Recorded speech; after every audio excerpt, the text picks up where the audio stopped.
films that kind of have a time clock, and the stakes get more and more dangerous as it goes on.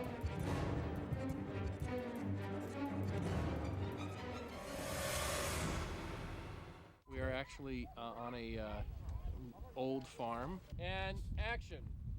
And the first scene is when we are introduced to the Scarecrow. We're going to set up the mood of the film. I like the way it opens with this kid, this 4-year-old kid riding shotgun with his dad on a tractor combine, and then flash forward. You're the soft-spoken Scarecrow. Oh, yes, I'm the soft-spoken Scarecrow. I don't talk a lot. I kill a lot. I've got a lot of anger issues. Well, Nicole's going to take a dive out of the car, so we're going to give her a little bit of road rash. She's looking like she fell out of a car.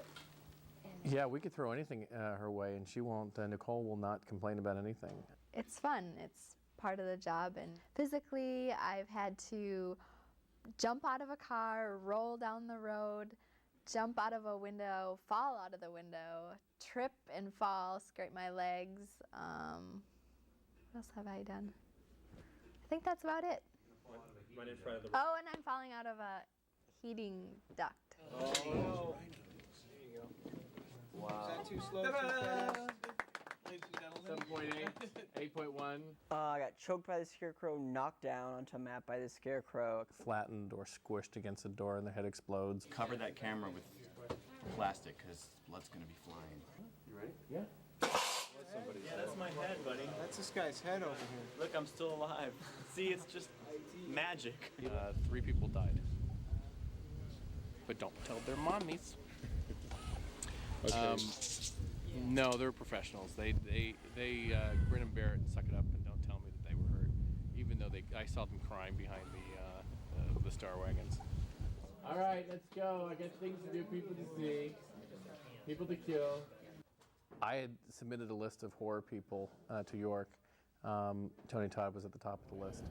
Definitely when he has the gun to you, yeah. And I mean it's the pleading of your life, but it's also the realization of how pathetic your life is, right. You know, and how empty. And working with Tony Todd is, you know, I'm such a huge fan that that I had no idea how big of a fan I was, you know, and it surprised me how excited I got. Cut! Hi, I'm Tony Todd, and today I'm playing a guy named Caleb. I think he's an important role because he sort of opens the viewer, the audience, and lets them into this world, this strange, disjointed, kind of kaleidoscope, tilted world. The whole thing of writer being in isolation, and what that means when the person isn't appreciated for what they do. And he's a fighter. He's still, I think, to his last breath, he's trying to pass the mantle. That I'm supposed to have stringy hair, and I wish it had, you know, we could work something out. Because in order to do a real good job in a thriller, I got to be scared, and that stuff. That's my preparation, because there's a lot to be concerned about, and I just want people sitting in the safety of their homes or in the theater to know that they're in good hands. Coming to the set, the first day was very, very exciting. Just when I found out I got the part, it's just a high just to know that you got the part, and telling your family and friends, and just being able to do something that you really love to do just is incredible. Like, I love to do it. I don't want it to end, you know, it's very fun. When I'm looking at him, when he's saying, look at what you've done, am I looking at him standing or the ground? Mary goes through quite an adventure in Scarecrow too. She starts off just a regular college student, and her boyfriend is killed and becomes absorbed into the Scarecrow, and the Scarecrow chases her throughout the whole movie. I played Dave. I become Scarecrow in a roundabout way. In the course of this, many of her friends get hurt and killed, and just she has to go through a lot through the whole movie. And yeah, a tough few days for Mary. Carl, you know, when he loses David early in the film, he's spiraling out of control, and so he needs David or the Scarecrow to hold on to in order to find his identity. So he's not in love with the Scarecrow, he just doesn't know who he is. He's an actor that just, you know, okay, action, and he flips it on. Dave, this wasn't our plan. You don't have to hurt her. Take me, please. Take me. We can be best friends. Your name is David Bruner. You live on My character, Carl, is best friends with David, who ends up turning into the Scarecrow.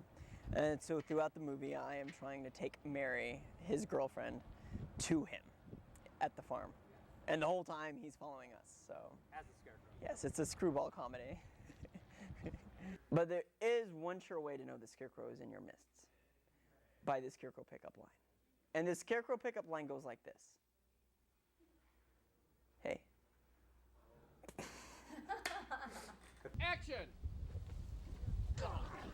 He kicks my ass. That's my living now. What is it, twice a week, Tuesdays and Thursdays? From usually 7 to 11? And then your girlfriend kicks my ass every Monday and Wednesday because you're late on Tuesday and Thursdays. The Scarecrow likes to kill people with this. It started in the first movie. And I guess it's homemade, and he really likes to harm people. So he fights with it. Usually it appears out of nowhere. Usually he's just standing here like, and then all of a sudden it's out. It's like, we think he actually pulls it out of his crack. Butler did it. The babe lives. Oh, yeah. The cute chick lives, okay? Scarecrow The virgin lives. Well, basically, the Scarecrow The slut mates, and the slut dies. They have small Scarecrow babies. Todd on his spare time rolls up this straw and smokes it, okay? That's where he's getting these ideas from. No, it's in the script, I swear. And this location, driving up here, reminds me of kind of similar isolationist thing. And as we all know from studying horror film, the strangest things happen when you're isolated. You know, between the stunts and the wind and being up at 3 in the morning, I think it was very hard on the crew. The wind was just unbearable, but there was like no escaping. And poor Nikki had to be in like Daisy Duke shorts and like the tank top. The first day I was on set in this cold, cold weather. It reminded me of being back home in Wisconsin. It's cold, but it's I was guaranteed it's going to be getting colder, so that's good. A little bit claustrophobic. But a lot warmer than the wind chill that you guys are feeling. This is Scarecrow number 2's mask, getting some final finishing touches, adding a few weeds. We'll put some burlap over the top, a little burlap hood, and he'll be ready to rumble. The outfit is made of burlap, latex, sort of a fake burlap here. It's cotton. It looks like burlap. Anyway, I designed the mask, the hands, the feet, the pants. My roommate Mark Goodrich made the outfit here, along with my other roommate Eric Sontag that helped out, and kind of a collaboration. But people seem to dig it. Halloween I wore it, and sometimes when I'm driving home I wear it. Just, you know, why not? Basically what we're doing is the death of the Scarecrow in Scarecrow 2. We're going to be firing a rocket from a simulated Laws rocket that's going to slide into the Scarecrow, and he's basically going to get vaporized. Because of the wind, we've had to cut down the flash explosion, but we're using 30 feet of 100-grain primer cord, which is basically what they use to take down buildings for implosions. So there's going to be a Scarecrow, and about an eighth of a second later, there shouldn't be any Scarecrow left. They are rebuilding the Scarecrow, better, faster, stronger, for $6, the $6 Scarecrow. Actually, that's a condom full of Fuller's Earth, same thing we use for body hits. We use them because they break easy. Kind of frightening there too. I should have never given up on ballet lessons. Never. I wouldn't be here today if I had just not given up. You know? I have a lot of animosity towards the Scarecrow. I heard he's a bad guy. He's cutting up teenagers left and right, so we're going to go ahead and take care of him.